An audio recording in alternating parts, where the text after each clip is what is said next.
sing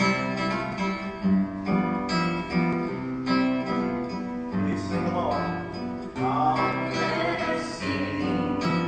Come, let us sing. Sing your glory to the Lord. Our next guest speaker comes to us from Eretz Israel, and we are so happy to have all of our guests here, but especially this next gentleman.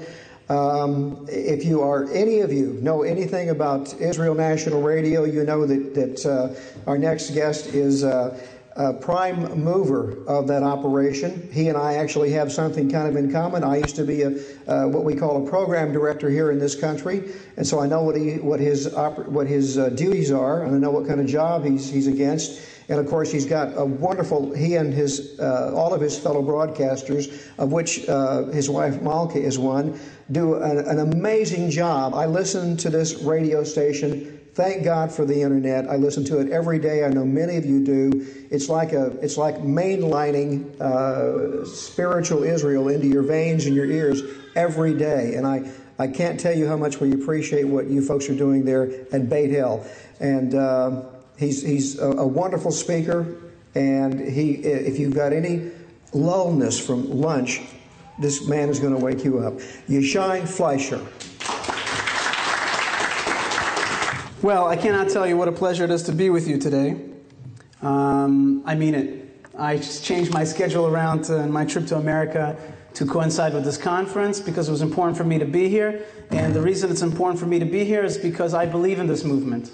Okay? I believe in this, and I feel that this is a door that has opened up in our generation. I want to be part of it. I have been very lucky from the get-go to be part of all the organizations that I respect. So if it's Birthright, I've been a 4-time Birthright madrich, a guide on Birthright. So I've taken Jews for their first trip in Israel in their life 4 times. I've seen the tears of young Jews at the Western Wall for the first time. And that has been my privilege. If it's Nefesh B'Nefesh, which is the organization that brings American Jews home.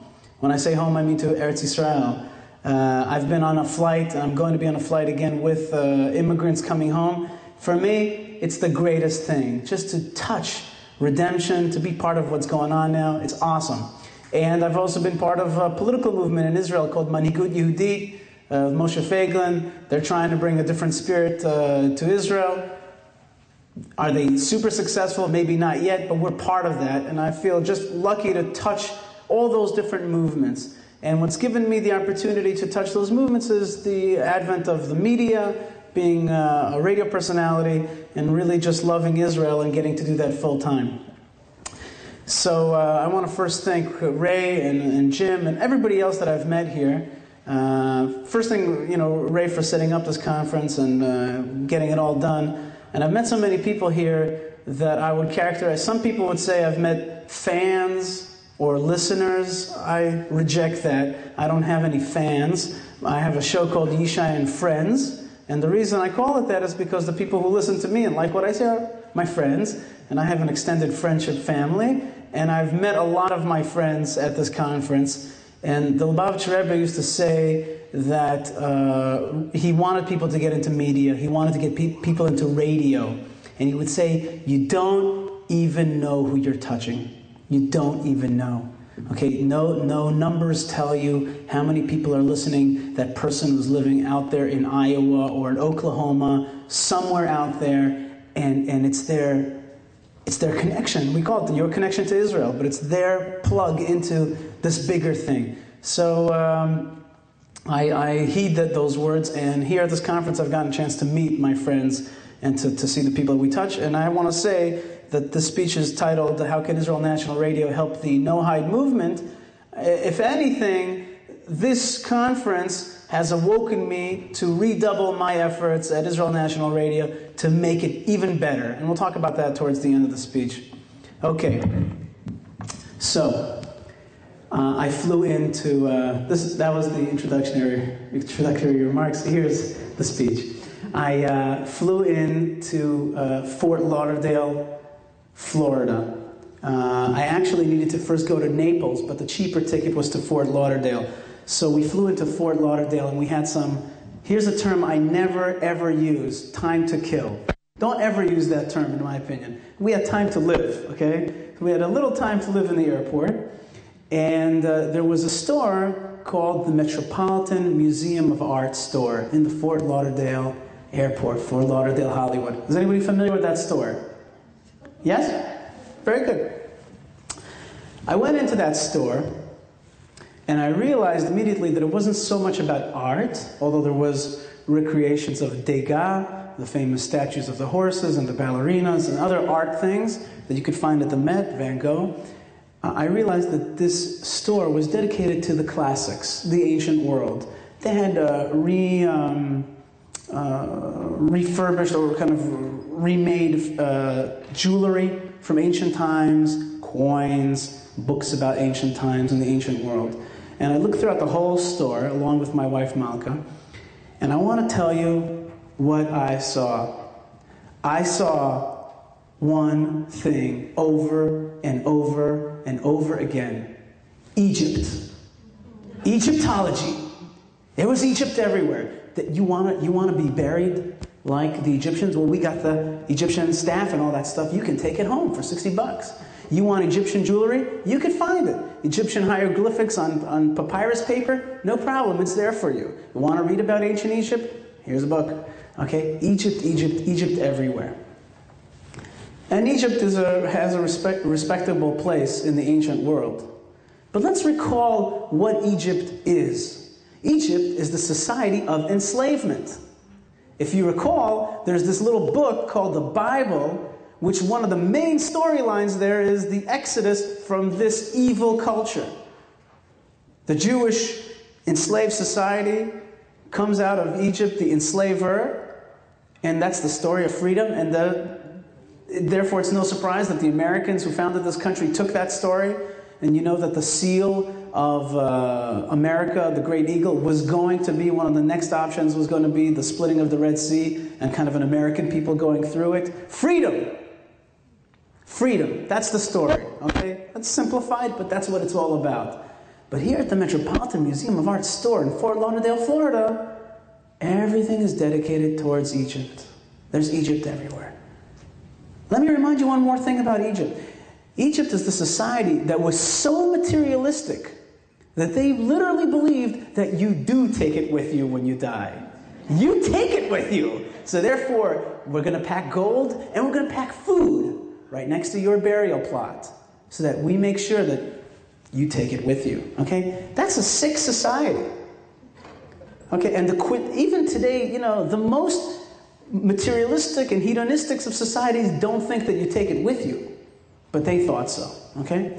And you have a whole store dedicated to Egypt, Egyptology. Well, I looked around some more and I found that they had one other favorite. Can anybody guess? Greek. Rome. It was Rome everywhere.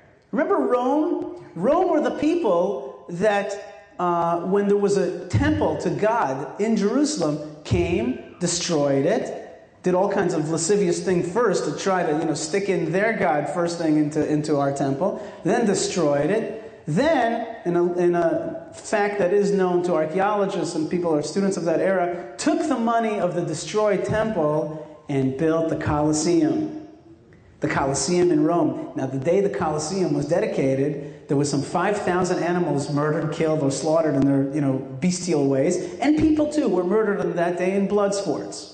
Okay, this was money taken from the temple, destroyed, sacked the temple, made the Colosseum the flip side of the temple, offered sacrifices in their way, in their barbaric ways, calling it fun and sport. Okay, so here's the store again, and if you want to wear Roman coins, if you're interested in Marcus Aurelius or Julius Caesar, you'll find out all about that. But there was one thing that I couldn't find in that store, at the Metropolitan Museum of Art store in Fort Lauderdale, Florida. I couldn't find anything Jewish. And when I say Jewish, I'm not talking about Jewish like bagels Jewish. I'm talking something from the ancient world that represented this amazing thing that existed. So there wasn't a mention of the Maccabees who revolted against Greek culture that is so prevalent today. There was no mention of the revolts against Rome, of a people who wanted morality over Roman culture. Okay, there was no mention of a temple in Jerusalem where people went to talk to God. There was no mention of King David. And there was certainly no mention of the Bible, which is the most popular book ever written. So there was no reprints of the beautiful decorated Bibles that have existed throughout ages. You know, throughout the ages, people used to inscribe with gold leaf Bibles. That used to be a classic thing. Do you know that in the ancient world, all map makers used to draw one thing? Terra Sancta, the Holy Land. King Richard the Lionhearted made every effort to get to Jerusalem and had to fight Salah ad-Din, who made every effort to keep Jerusalem. We're talking about an ancient world that is preoccupied with this thing called Jerusalem. Okay? That's what the ancient world cared about. It wasn't until people like Mark Twain risked life and limb to get to the Holy Land, to get to Terra Sancta, to Jerusalem. And yet you go into the Metropolitan Museum of Art store, and it ain't there. It ain't there. And there is a reason that it's not there. It's not there not because it's a coincidence or because there haven't been any books written on this topic. Because they didn't even have a Bible, and I know the Bible's in every hotel room. So it must be something else. And what it is that they're broadcasting a message. This is the world we'd like to reflect. This is the world we'd like you to think, to see. This is our world. Our world is Egypt. Our world is Rome. Our world is Greece. Our world is certainly not that controversial issue. Jerusalem. Well, you don't want to touch it. It's controversial. But this taking it to the grave. So therefore, we promote that culture of, buy your cars and live your materialistic life and you'll take it to the grave. That is our world. That's what the Metropolitan Museum of Art store wants to broadcast to you. Well, I have a little prop here. My wife, God bless her, looked around some more in the store and finally did find one thing of Jewish import. It's a pop-up book. It's called The Ark. Okay? And this is I keep it in the package because we purchased it. It's really amazing. It's like one of these pop-up books that is quite complex than the pop-ups, not these simple pop-ups. Things are moving, things are happening. And I thought as I came into this airport how apropos it is that this is the one thing that symbolizes God's vision of this world. And I knew I was coming to this conference. And I want to show you how important the story of Noah is to the world. How this is the only thing that shines a light through this place that wants to recreate darkness of which the Jewish people fought and died against in Egypt and versus the Greeks and versus the Romans. And the one thing that is out there is Noah's Ark. I want you to take that to heart because that is at the heart of what we're talking about at this conference, which is not just your personal observance, okay? It's not about your personal observance. It's about something much bigger, a world revolution of consciousness. And that's what this conference is about. I don't want you to look. I used to have these meetings in New York City. We have an organization, Pro Aliyah, it's called Kuma. We used to have these meetings at J2 Pizza. Sometimes we'd have 6, 7, 8 people at these meetings. And you know what? People would say to me, wow, this meeting's a disappointment. I said to them, those people are gold. You're going to see those people. And 90% of those people that I met at those little meetings are in Israel today making a difference. Look around this room. I promise you, you're meeting the people that are making a difference. Your job is to solidify these contacts and to make this revolution evolve, an evolutionary revolution. Keep going. So, remember for a second this book, the only thing that shone a light in the darkness of the airport.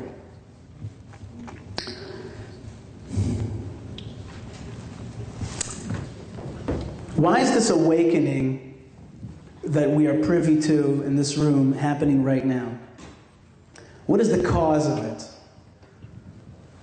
I'd like to think that each one of us has had a particular calling from God, and that's why we are at the conference, because we realize that there's that there's a God in this world. But, my friends, we are all just human. Okay? Jew and Gentile, we are still people and very finite vis-a-vis the Lord.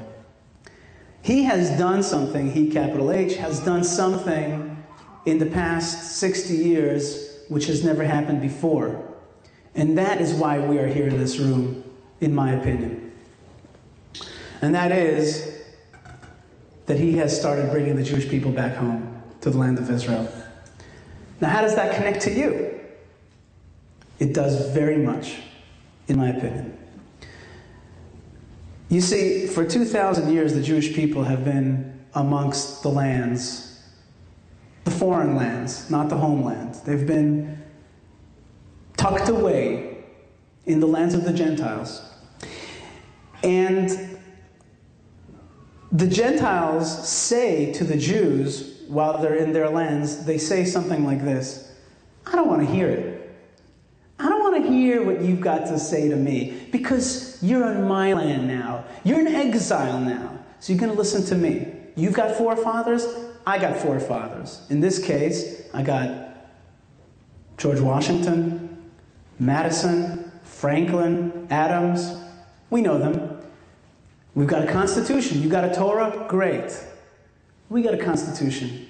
And this is, of course, the best country that has ever offered up this discourse vis-a-vis the Jews. Other countries have said, you keep your head down, or we're going to keep it down for you. And while the Jewish people are amongst the other nations, they as though close up their ears. They don't want to hear it. It's as though, how should I describe it to you? Let's say, have you ever been in prison? I was in prison once. I wasn't imprisoned. I was on a class, a sociology class from Yishai University. They took us to prison. And it was an eye-opening experience, really. It was a very smart teacher who took us to prison to show us what it was really about. And I learned a lot in that little escapade to Rikers Island, including the many ways in which prisoners can hide razors and other things in order to fight with one another. But imagine if a prisoner would start giving you his theory on philosophy, his worldview. Well, you would take it with a grain of salt, because you would think, well, this person's on the outs. I'm going to listen to him. He's not a successful guy. He's on the bottom of the run.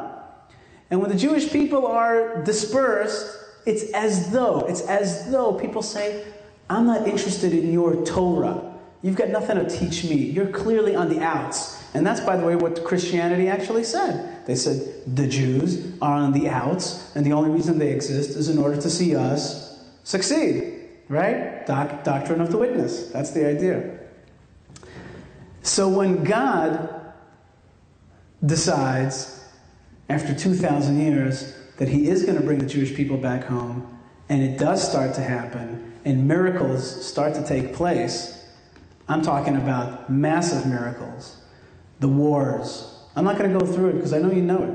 But from 48 to 56 to 67, even to 73, to, of course, 1976, the day that I was circumcised was the day where an Israeli commando unit flew all the way from Israel to Entebbe, Uganda, to save Jews. And that was, by the way, July 4th, 1976, the bicentennial of this great country.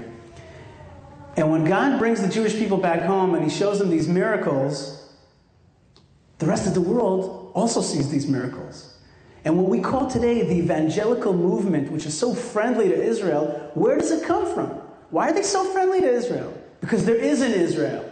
Because God is bringing the Jewish people back home and they are saying, whoa, maybe that Old Testament stuff is true. Maybe their initial prophecies, what it says that God's going to bring them home, is right. And therefore they want to perk up and listen. And the Christians, they get together, they think of a new philosophy, dual covenant, or whatever we can come up with to, Christianity does that. They get committee from time to time, think a little bit, figure out how to, they will build a temple and then Jesus will come. That's it. All right? So they come up with, new ideas how to square it, but essentially the most important thing is they realize that there's something to it. And by the way, as I was sitting earlier and I was listening to some of the speakers and I saw people in the audience nodding, I just wanted to ask you, isn't it so obvious? Isn't it so obvious what we're talking about? That God is bringing the Jewish people back home, that the nations are going to be part of the great redemption? Isn't it the most unbelievably easy thing to understand? This is the Bible. This is the truth. It's happening. And yet so many people want to just figure out ways to, And I said a phrase one time that it came out of my mouth on my radio show. I was very proud of it. Later I looked it up on the internet. I found that I wasn't the first to originate that. But I said that Judaism says that man created God, that God created man in his image, right? God creates man in his image. What Christianity says is, let's create God in our image, all right? That's what the J-Man's all about. It's about creating God that looks like me. All right. So the corollary to what I just said, which is that the Christians are waking up to it, is that you guys are much more sophisticated and awakening to the full meaning of what it's really all about. You're not stuck in preconceived notions that you've been raised with, and you're traversing past the Christian ideas. And we have to be thankful that at least Christianity taught the Bible to the world. And it's a pleasure to speak with Bible-knowing Christians, always for me. And they come to Israel en masse. I calculate 7 Christians to every 1 Jew that comes to Beit El to listen. And when I speak to them, I say to them, you know where you are? You're in Bethel. You are where Jacob had his dream. And do you know what they do when I say that to them? They start to cry. They cry. They cry real tears.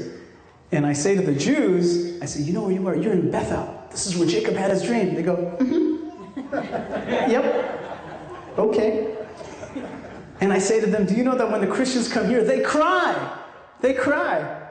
But I make it easy on them. I say, you Jews are used to miracles. I guess it's, I guess you're a little more desensitized to, God's immediate presence in your life. So, the corollary to what I'm trying to say to you is that while we have been in exile for 2,000 years, you have been in exile for 2,000 years.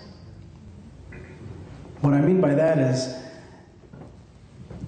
if God didn't give you the ears to hear until the Jewish people have come back home, therefore you haven't had the opportunity to live a full spiritual life. And what's happening now is that the Jewish people are coming back home, and you're coming back home too, coming back to what you're really supposed to be. And that's the exciting thing about our period. It's that we're all coming back home. So therefore, if the blue fringe of the tzitzit is becoming a reality, that's part of the redemptive process. If kids are coming on birthright to Israel to, see their birthright for the first time, that's part of it. If the temple is being discussed as a viable thing, like Rabbi Richmond does. So he's changed my life. The temple is in my consciousness. I pray for a temple. I never prayed for a temple before until he showed me those images, explained to me what that life is all about. I'm starting to get it. I'm starting to reach spiritual maturation. I'm starting to understand. So when I read the Bible and it says, you shall sacrifice a young kid, and if I would have read that a few generations ago, I'm like, what are you talking about? I'm not sacrificing nothing. Now I'm just getting the edges of understanding. I'm starting to get it. And this conference, this holy congregation, and I want you to remember that the key word in Judaism is holiness. Holiness. Not just fulfilling rote commandments, but living a life of holiness. That's what your challenge is, in part. This congregation here is indeed the fruition of God's vision. And my coming back home and addressing you here is just part of that. And your push towards more is part of that. As it says, I mean, you guys read the Bible? Isaiah chapter 1, Micah chapter 4. It's right there. You don't have to be a genius. You just have to read. So the point that I wanted to make there is, just as we've been in exile, so too have you been in exile. And our return is your return. That's the point that I wanted to get across there. Now, you have a lot of work to do. I wrote down some notes about some of the work that you have to do. A few minutes ago, while the conference was going on, there was a ruckus coming from next door. Did anybody look at that? Did anybody go look at the sign? I met the minister over there. Yeah. The pastor. He came over here. Well, God bless him. He was looking at the books, and I gave him a list of all the books in contact. Well, you did your work. Call us. We'll answer your questions. That's great. That's great. And that's interesting that you say that. She said that, if you didn't hear, she said that the pastor from over there, who was part of J-Man congregation, or whatever it's called over there, they were having a real kind of gospel type of awakening. What's it called? Hoda. And God bless him, because I always say to everybody who's very Christian, I say to them, at least you're a spiritual person. At least you're seeking spirituality. And we respect human beings. And we respect other Christians. We respect Muslims. We respect people who seek spirituality. Okay? But it's different levels. Okay? And that level is, people better than I have spoken on the topic of idolatry or where that is. But we give him respect. And the fact that that pastor came over here shows that he has an intelligent mind, and he's seeking answers and willing to ask questions, and I respect that. We wanted to know what we were doing Right. in his room. They usually meet in here. Well, it's not his room, and this is not his world, it's God's world. And God has a thing or two coming, a thing or two to tell people, and he yearns for people to serve him properly and correctly. Therefore, you are going to have to, quote-unquote, fight Christianity. In your own family, in your own life, and certainly in your own community, you're going to fight that. Because you're going to fight untruths. Let's go back to that story of the Metropolitan store. Untruths are being constantly pushed against us. So you're going to have to push back. So that's step number one. Number two, does anybody, I know people have noticed this, have you noticed the irony of the flag of the No Hide movement? The gay, lesbian, bisexual, transsexual movement uses the same flag for the exact contradictory opposite message. I'm talking about, they are bringing immorality to the nations, and you're talking about bringing morality to the nations. It's uncanny. The only thing that I could think is like that is that money and the gold from the temple being turned into the Colosseum. Flip side of that coin, it's the dark force taking that same energy and turning into evil.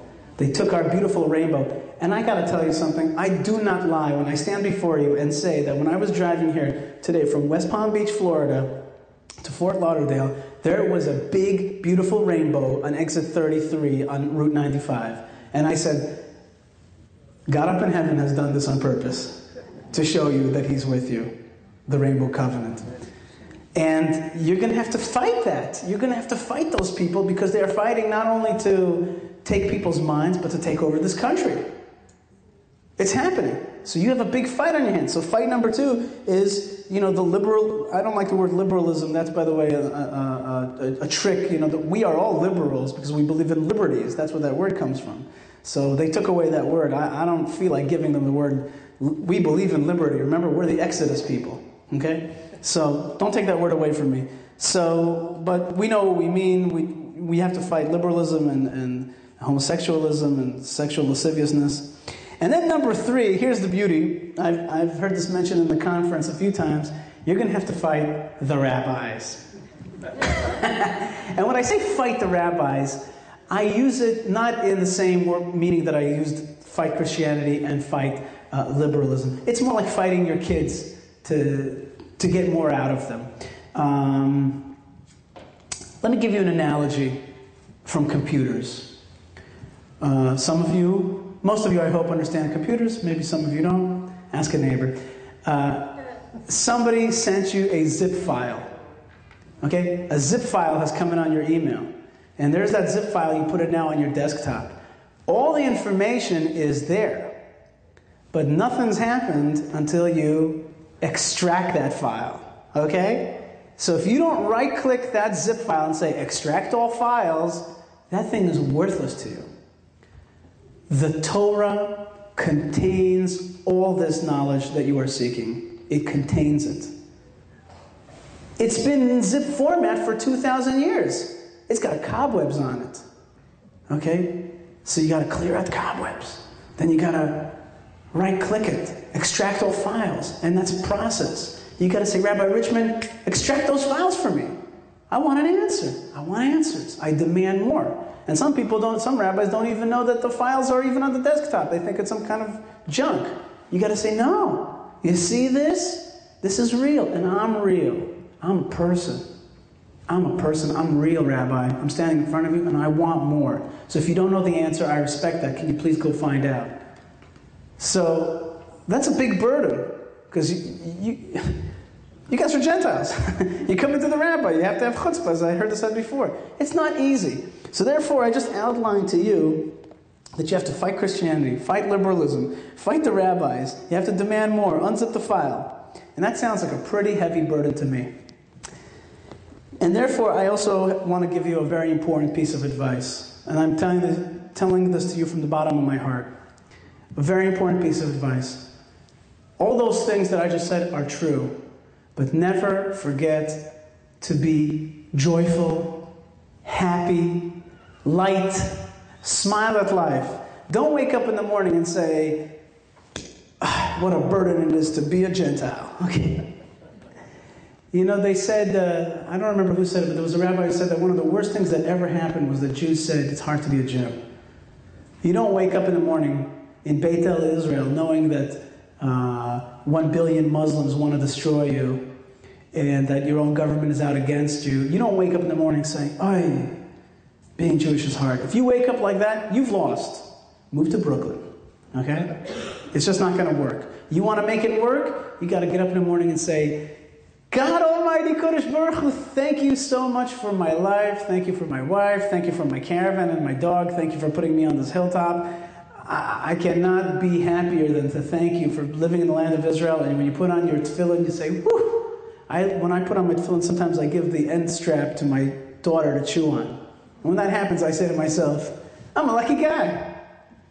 And when you're going to be out there in Tennessee or wherever you are, and you think about the burdens that I just laid out, you may think to yourself, I don't know if I want this.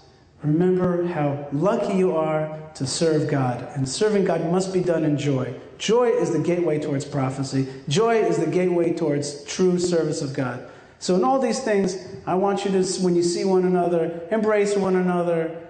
I don't know what you do. We Jews, we have l'chaim sometimes. We, pour a shot of scotch or something. And have the joyousness of studying the Torah. Have the joyousness of living life. Never forget that. If you forget that and you become too heavy and morose, well, there's of course, that's just not a way to serve God, but there's another negative aspect of that, which is it stops being attractive. And another duty of yours is to make it attractive. People that see you are going to have to think, this is cool. This is amazing. These people have got it. They've got something going on. Look at the joy that they're living. So Noahidism has got to be synonymous with living life with joy. And what greater joy can there be than to serve God and to live our short lives with all its challenges, holding God hand in hand? Do you guys ever meditate? I meditate.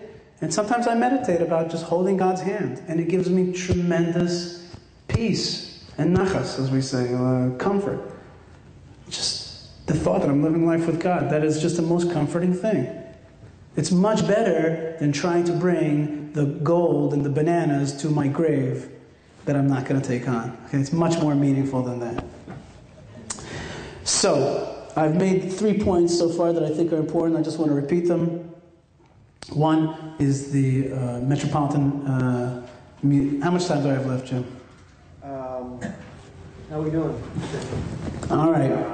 26 minutes. Very good. 26 minutes. Perfect, 26. That's just right. The Metropolitan Museum of Art store, the fact that we've been in diaspora and you've been in diaspora, and the fact that you have to push the rabbis to unzip the zip file, and the fact that you need to always keep it light. Now, you are not alone. Here's prop number 2. I went to a supermarket here. It's called Publix, right? That's the supermarket in Florida. I found a cereal that I found quite tasty called Ezekiel 4:9. Take unto thee wheat and barley and beans and lentils and millet and spelt and put them in one vessel and make bread of it. Ezekiel 4:9. They've got a cereal named Ezekiel 4:9 in this country. And I thought to myself, well,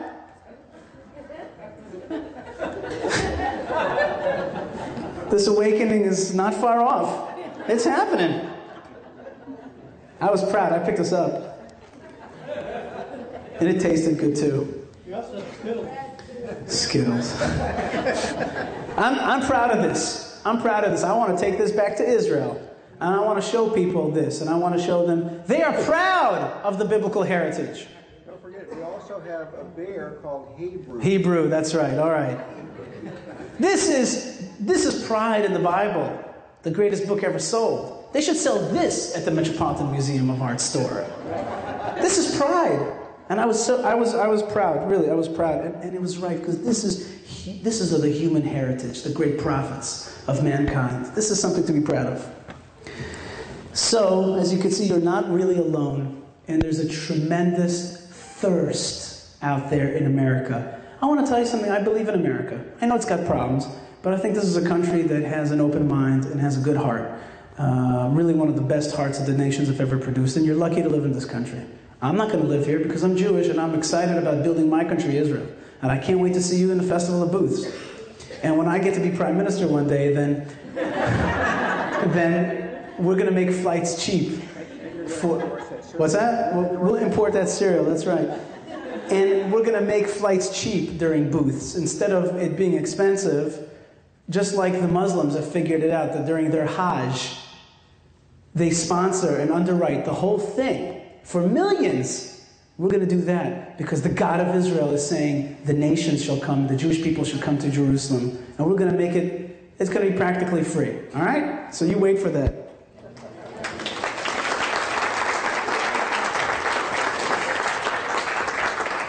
Now the last question is, how can Israel National Radio help? That is the title of the speech. I hijacked it for other topics, but how can Israel National Radio help? Well, first, I'm already working with Ray and probably going to end up working with Jim also and the good people that are the voices of this movement to get a radio show just about this topic. In fact, the radio show that we started called Light Unto the Nations with Ari and Jeremy was meant to be just that. It spun to a little bit of a different thing. You know, show hosts have their personality. I let them do what they really want to do. That's why I'm such a good manager, because I let people, be creative. But we want to have a no-hide show. We want to have a show every week that connects everybody. We live in a miraculous time of technology. All this conference is based around technology, from the emails to the planes that got us here to the cellular phones to everything, the microphone that I'm holding in my hand. God has issued forth this technology, and we're using it. As I've said before, the majority of the internet is pornography. Really, a large, vast amount is lasciviousness and junk. We do not stay away from technology. We delve into it to cleanse it. We're jumping into it, and we're going to make it into a holy vessel. If we got to dive into the muck and scoop out the mud and chuck it out, we're going to do that. Because it's a holy vessel. Because God has brought this knowledge into the world. So our radio station is going to take a Noahide show and make it happen. I want it to happen. It's going to happen. With God's help. And the next thing that we have to do, and you've made me more excited about getting it done, is getting it on air here in America. Getting not just that show, but the station on air here. We got to fight that Metropolitan Museum of Art store. We got to fight it with an alternative message, and it's going to catch. It's going to catch because people are real inside. Okay, they know that they're not going to take it with them after they die. They know that. So people are real, and they're going to hear it, and we're going to get that station out here. By the way, We tried at some point to get our station out at XM radio, the satellite radio. Do you know who supposedly, I heard serious rumors, blocked it? Arab-owned stations like CNN and other things said, if you're going to get that station here, we're out. So the fight's on. If anybody out there thinks that it's like a low-grade fight, you're wrong. This is a day-to-day fight. And it's why I carry a pistol in Israel, but it's why I speak on the mic, and there is a war out there. There's a war of ideas out there. Islam is fast becoming the fastest growing religion. Why? Because it sows fear in people's hearts. And they have a great saying here in America, if you think about it very deeply, if you can't beat them, join them. People really think that. I can't beat these guys. I might as well just subsume myself into their corporateness. You guys are saying, I'm not going to be a Christian, and I'm not going to be a Muslim. I'm going to be the truth. That's a big fight that you're putting up. So we're going to have to get that show and all of our shows out on the air here. And I think that what Israel National Radio also has to do always is to be on the cutting edge and never to become too bourgeois and to be, well, these guys are giving us money, so therefore maybe we shouldn't say it. I slam things like that. If I ever hear anything like that at my station, I come down like a hammer on them. We don't take kickbacks from Christians and from the good folks that support us. They support us because we're part of God's revelation. I'm not going to shut down my message and tell you that the J-man or the Y-man is okay because you're putting money in my pocket. You want to put money into our thing, maybe we could talk about it. But we're certainly not going to bend our message. So our station has to continue to be truthful and has to give you guys a lifeline wherever you are. And what our station has to do is to make ideas happen. It's not just talk, it's also ideas.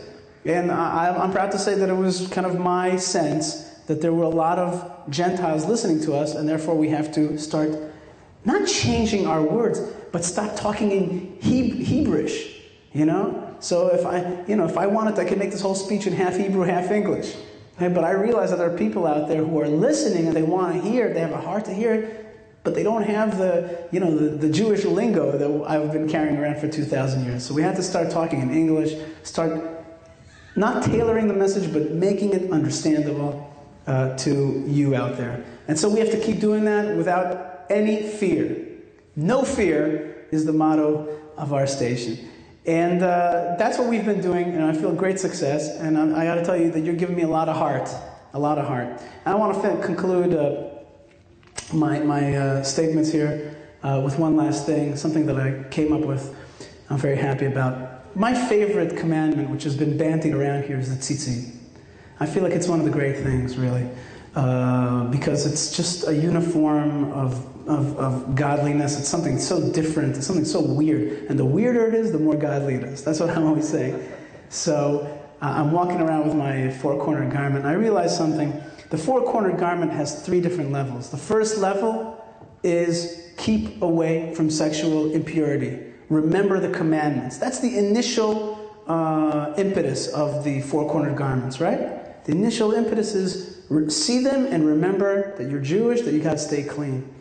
The second impetus is 4 corners is also the same terminology used as to ingather.